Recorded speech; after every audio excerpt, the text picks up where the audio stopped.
Hi guys, so hopefully by now you've watched the video on by Control Paint on how to create visual weight in a composition.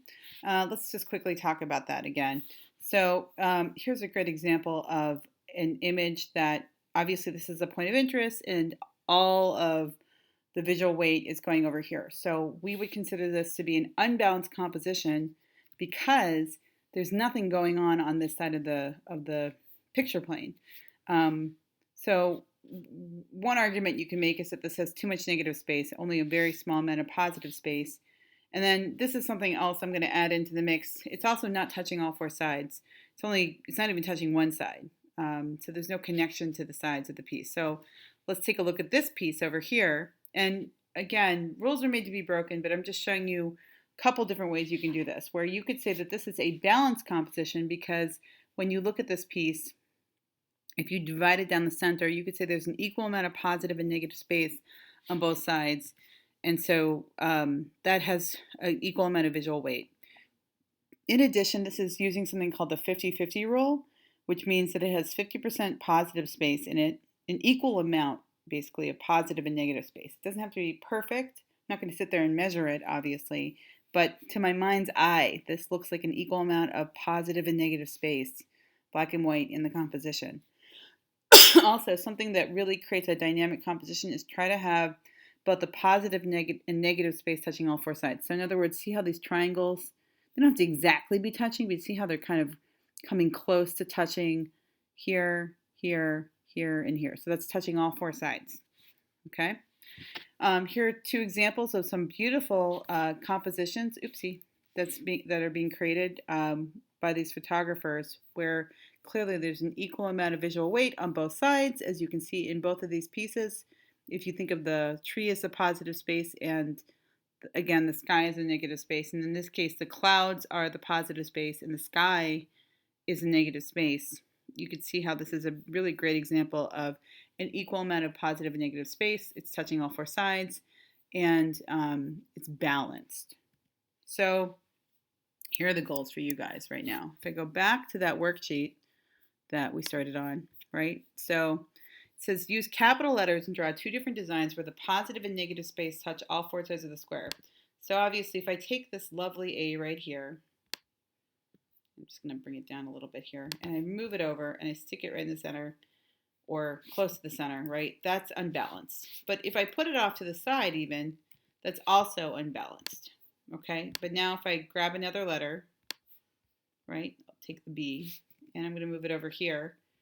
So a little bit more balance, but I'm not touching all four sides. So now I'm going to grab the letter C, and I think I'm going to stagger these a little bit so they're not all lined up exactly. And I'm going to just kind of move that down. Oopsie, wrong letter.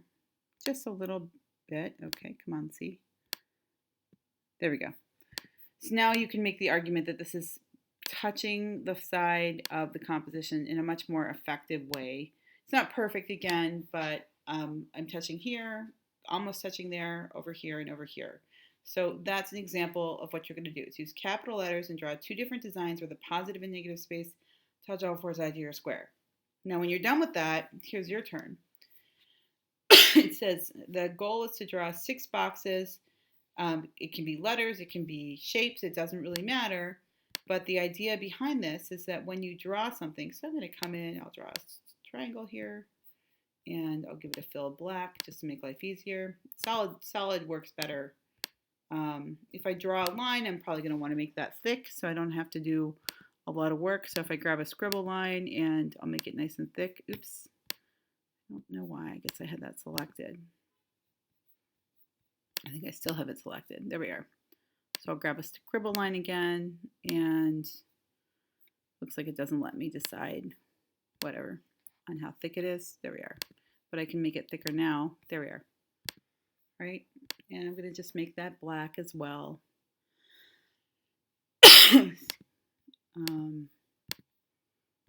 Now, just by doing this, that's not enough.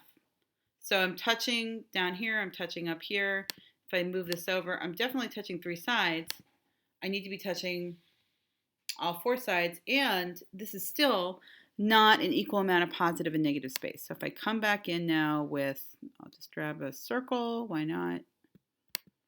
See, it doesn't even have to look like anything. It can just be shapes. Okay, just simple shapes is fine.